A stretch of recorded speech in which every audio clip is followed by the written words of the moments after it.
اور موسیٰ نے اس میعاد پر جو ہم نے مقرر کی تھی اپنی قوم کے 70 آدمی منتخب کر کے کوہ طور پر حاضر کیے۔ پھر جب ان کو زلزلے نے آ پکڑا تو موسیٰ نے کہا کہ اے پروردگار، اگر تو چاہتا تو ان کو اور مجھ کو پہلے ہی سے ہلاک کر دیتا۔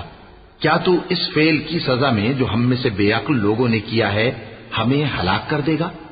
یہ تو تیری آزمائش ہے، اس سے تو جس کو چاہے گمراہ رہنے دے اور جسے چاہے ہدایت بخشے۔ تو ہی ہمارا کارساز ہے، سو ہمیں ہمارے گناہ بخش دے اور ہم پر رحم کر، اور تو سب سے بہتر بخشنے والا ہے۔ اور ہمارے لیے اس دنیا میں بھی بھلائی لکھ دے اور آخرت میں بھی، ہم تیری طرف رجوع ہو چکے۔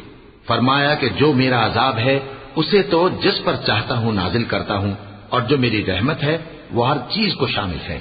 میں اس کو ان لوگوں کے لیے لکھ دوں گا جو پرہیزگاری کرتے اور زکوٰۃ دیتے اور ہماری آیتوں پر ایمان رکھتے ہیں۔